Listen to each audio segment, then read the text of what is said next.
เอามือโต๊ะยิกดีแบ่งเธอ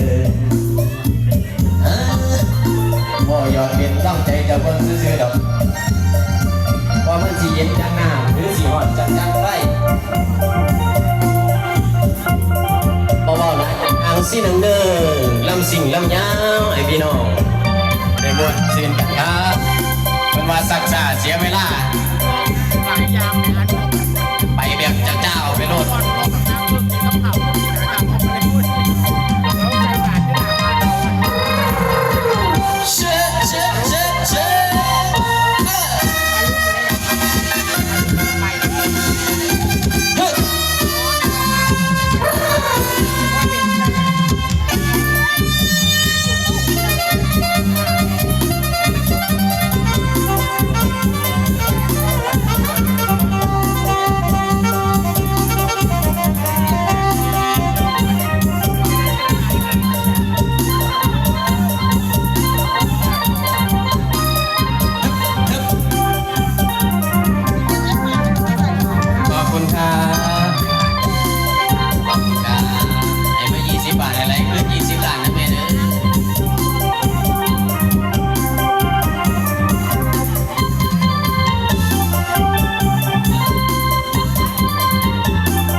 ขอศรัทธาเป็นเวลาดอนเป็นถึงข้าว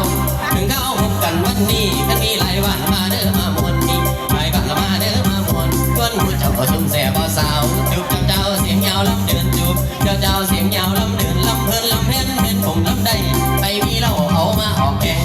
มีเราละเอามาออกแกงแบ่งกันอาหารละทั้งเราอย่าถอยสาวซ้ำน้อยน้องนุ่งชายหญิงเปล่าซ้ำน้อยน้องนุ่งชายหญิงอยากฟังเพลงนั่นละเป็นสตริง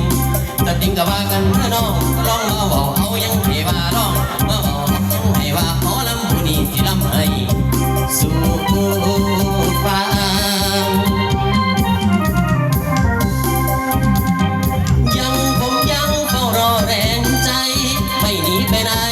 ยังรอแรงใจเหมือนเดิมเปิดตัวปีนี้รับรองสดใสเพิ่มเติมเป็นแฟนช่วยเสริมผมคงก้าวอีกต่อไปใครน้องใครจะมาสงสารอยู่ในวงการเสนอผลงานเรื่อยมาทุกวงน้อยใหญ่อาศัยแรงเชียร์ศรัทธารอความเมตตาจากท่านแฟนๆทั่วไป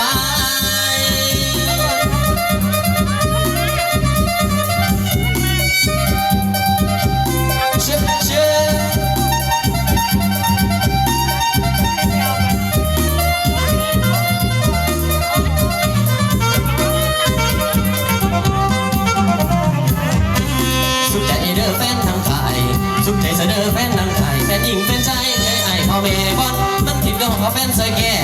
กักทองแม่นใส่เสริมเริ่มกันไม่แฟนจ๋าอย่านายเริ่มกันไม่แฟนจ๋าอย่านายแฟนหญิงแฟนชายอย่าลืมเด้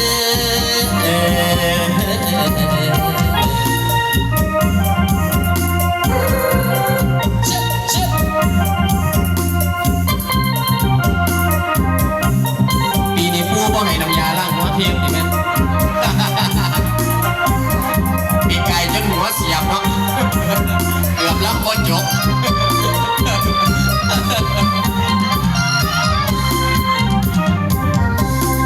เอาฮันนี่ฟังเด้อก่อนนะแม่นกินเหล้าก็เมาวนจนคึกเอาทิมเด้อแม่นความเมาพอไอ้ไปซ้ำถือขวดน้ำรินเรื่อย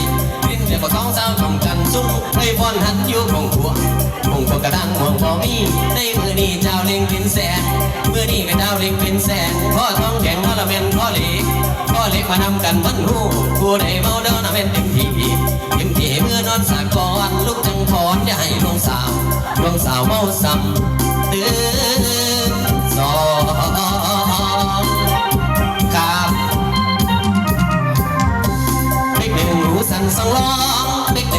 สันสองร้องฮอดเป็กสองหูสันทีวี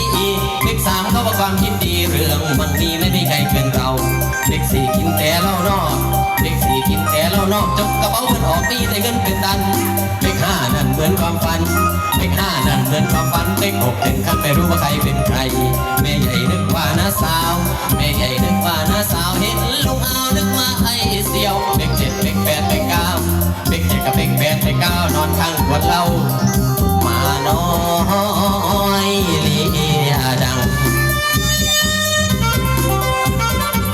นี่แหละพันวาสุราเรากินเมาแล้วก็มวนกินโมโหโมห้องมันเสียแบ่งผู้บริขายผู้สาวตายเบิดบ้านบ่เสียดายบ้านเราเงียมันมากันได้เขาผู้เรากันได้เขาผู้เบียร์ลูกกับเมียอยู่บ้านกินนี่ยังกระสร้างมันแต่มันหากินเองนะฟังดูแล้วมีแต่ความสักซื่อนั่นแล้วคนรัวลูกใจแล้วเสือนเซลออกแล้วก็นิ่งใส่สงกันตื่นให้มันนั่นละเป็นลงคอรถจีพ่อแล้วแนวว่าสูราเรากินเมานี่เราเพิ่นว่ามวนกันกินหลายนี่เรามันแห้งอ้วนกินหน่อยเป็นใจลงตรงเดี๋ยวยาวซ้ำเมาเฝ้ามวนคงเดี๋ยวยาวซ้ำเมาเอามวนอย่าไปหากวนผู้ใดเด้อ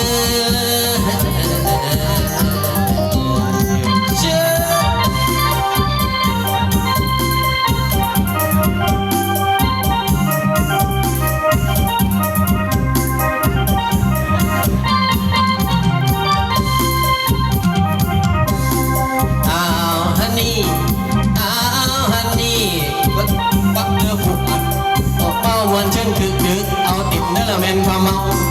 มาบ่อายไปซ้ำถือกวดน้ำลิ้นเลื่อยบอกสองเศร้าผมกันเอานั่นเด้อพวกนั้นเด้อนั่นเด้อเอานั่นเด้อพวกนั้นเด้อนั่นเด้อเอานั่นเด้อกันสุกอยู่ฝ่าก็มีตั้งแต่ฝนสุกเมืองคนมากคนละคือหมู่ได้เฮาอย่าไปเมามัวอูให้ลุกมาทั้งที่เวทีหันหมอลำพายาวเวทีหันหมอลำพายาวหมอพนมกสิพาลิงเจ้ากระนำเจ้าจังหนีเอาเด้อกันนี่ละแม่ตกสับไม่นั่นละเป็นไม่นี่ละทางเก่าหนหลังมักแอวผู้นี้ดิ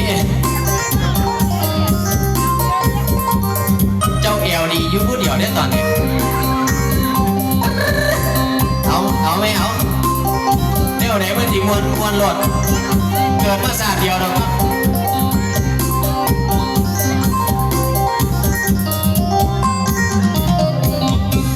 เอาซิงเอาซิงมัวนิ่งเฉยอยู่ทำไมอยากคิ้วอยากเอวอยากไหลอยากคิ้วก็อยากเอวอยากไหลออกสไตล์ลำซิ่งอีสานออกสไตล์ลำซิ่งอีสาน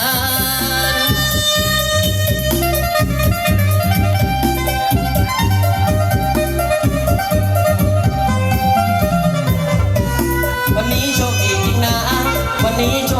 นะเจ้าภาพสถานท่านได้จัดงานเอาหมอลำสิ่งมางั้นสนุกสุขสันต์ด้วยกันทุกคนสนุกสุขสันต์ด้วยกันทุกคนไอ้คนสมอนอนฟังเสียงของคือมวนเบิ้งลำสิ่งแบบล้วนไอ้หมวนอยู่เฮ็ดยัง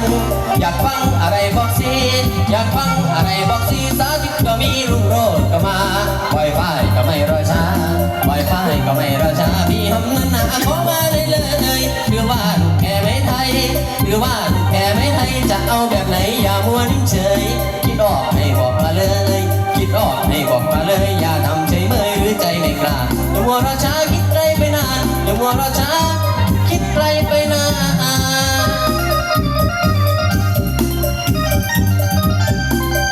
ตากคนวันสองมือมันหันเสียงกับเพียนแม่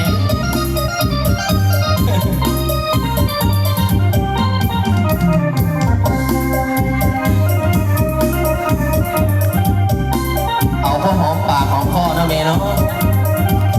ขอบคุณครับผมครับสาธุเด้อแม่เด้อให้ไหลขึ้น20 ล้านนะแม่เด้อได้ตัวไหนก็บอกลาน้ำแน่อยากรวยคือกัน